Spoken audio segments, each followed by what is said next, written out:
আসসালামু আলাইকুম। আমি ডক্টর মোহাম্মদ কুতুবউদ্দিন, সহযোগী অধ্যাপক, মেডিসিন বিভাগ, চট্টগ্রাম মেডিকেল কলেজ, পার্কভিউ হাসপাতালে মেডিসিন ও ইনফেকশাস ডিজিজের কনসালটেন্ট হিসেবে নিয়মিত চেম্বার করি। আজকে আমি সম্মানিত সুধীমণ্ডলীর উদ্দেশ্যে বর্তমানে আমাদের দেশে যে দুর্যোগ চলছে, চারিদিকে বন্যা কবলিত হয়েছে, তো আজকে আমি যে বিষয়ে বলবো সেটা হচ্ছে বন্যা এবং বন্যা পরবর্তী কি কি রোগ বেশি হতে পারে এবং ওই রোগের সময় কি কি করণীয় এবং এই রোগকে কিভাবে আমরা প্রতিরোধ করতে পারি এই বিষয়ে বিশদ আলোচনা করার চেষ্টা করব। সুধীমণ্ডলী যারা বন্যা কবলিত লোকজন আছেন তাদের প্রতি সহানুভূতি দেখিয়ে আজকে আমার বক্তব্য শুরু করছি। আমাদের যখনই বন্যা হয়, চারিদিকে বন্যা কবলিত হয়, বন্যার সময় এবং বন্যা পরবর্তী সাধারণত অনেকগুলো রোগ ছড়িয়ে পড়ে।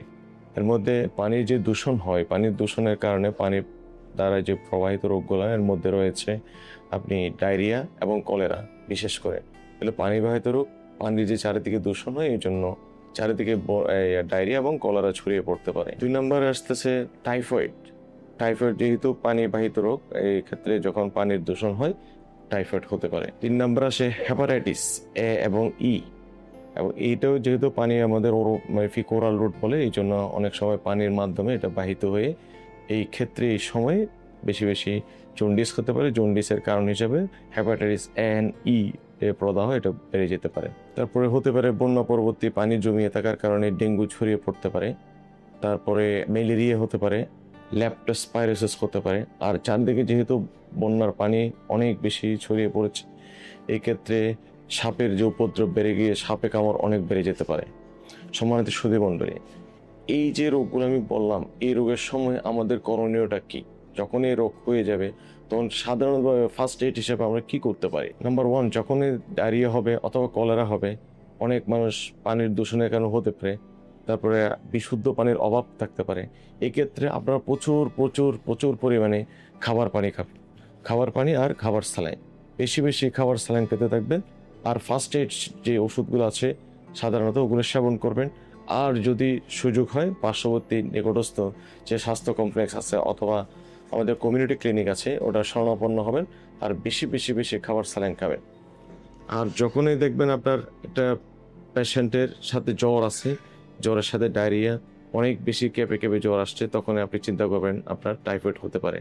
তখনই আপনি বিলম্ব না করে নিকটস্থ স্বাস্থ্য কমপ্লেক্স অথবা নিকটস্থ রেজিস্টার্ড ডক্টরসের আপনি পরামর্শ নেবেন। যখন দেখবেন আপনার চোখ হলুদ হয়ে গেছে, বমি হচ্ছে অনেক বেশি, পেট ব্যথা, চোখ হলুদ, প্রস্রাব হলুদ হয়ে গেছে, তখন আপনি ভাবতে পারবেন, হয়তো ধরে নেবেন আপনার জন্ডিস হয়েছে। এক্ষেত্রে আপনি যেটা করবেন সেটা হচ্ছে বেশি বেশি বেশি বেশি আপনি পানীয় পান করবেন আর নিকটস্থ রেজিস্টার্ড ডক্টরসের পরামর্শ নেবেন দ্রুত। কালক্ষেপণ না করে অবশ্যই নিকটস্থ রেজিস্টার্ড ডক্টরস ও স্বাস্থ্য কমপ্লেক্স যেগুলো আছে অথবা কমিউনিটি ক্লিনিকের শরণাপন্ন হয়ে দ্রুত চিকিৎসার ব্যবস্থা করবেন। এবং আমাদের যখনই বন্যা পরবর্তী হবে, পানি জমি আছে চারিদিকে, এডিস মশার বিস্তার বেড়ে যাবে। এক্ষেত্রে যখনই দেখবেন অনেক জ্বর হয়েছে, সারা শরীরে ব্যথা অথবা বমি, পেট ব্যথা যখন হবে, তখন ভেবে নিতে পারেন, ধরতে পারেন আপনার ডেঙ্গু হয়েছে কিনা। সেক্ষেত্রেও আপনি আপনার নিকটস্থ যিনি রেজিস্টার্ড ডক্টর আছেন ওনার পরামর্শ গ্রহণ করবেন। আর যদি ধরেন আপনার সাথে জ্বরের সাথে জন্ডিস, চোখ কনজেশন, চোখ লাল হয়ে গেছে, তাহলে ধরে নিতে হতে পারে এটা ল্যাপ্টোস্পাইরোসিসের জন্য হয়েছে। এই ক্ষেত্রে ল্যাপ্টোস্পাইরোসিস যদি হয় তারও তো আমাদের দ্রুত চিকিৎসার ব্যবস্থা করতে হয়। এই জন্য এই যে রোগগুলো আমি বলছি, এই রোগগুলো আসলে যখনই সম্ভাবনা থাকবে আপনি যদি জ্বর হয় প্যারাসিটামল সেবন করবেন। যদি দেখেন আপনার ডায়রিয়া হয়, বেশি বেশি পানি শূন্যতা যাতে বেশি পরিমাণে না হয়, এক্ষেত্রে বেশি বেশি খাবার স্যালাইন আপনি গ্রহণ করবেন। আর বেশি বেশি যে প্রবলেমটা হতে পারে সেটা হচ্ছে সাপের কামড়। যখনই আপনি ধারণা করবেন যেটা বিষাক্ত সাপে কামড় দিয়েছে, ওই ক্ষেত্রে আপনি সময়ক্ষেপণ কালক্ষেপণ না করে দ্রুত স্বাস্থ্য কমপ্লেক্সে যোগাযোগ করবেন। কারণ আমাদের প্রত্যন্ত এলাকায় এখন সাপের কামড়ের যথেষ্ট চিকিৎসার ব্যবস্থা রয়েছে।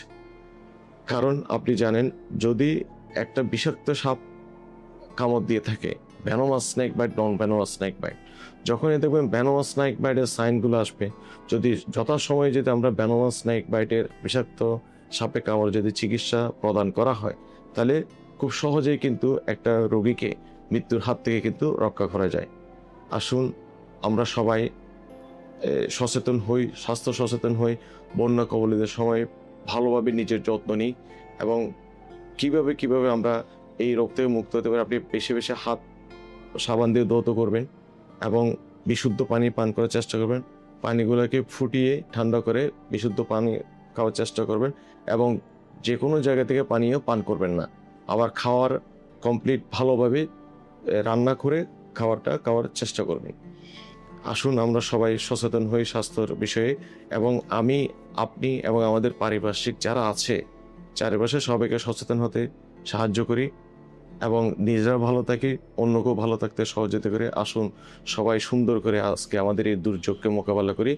সবাই ভালো থাকুন, সুস্থ থাকুন।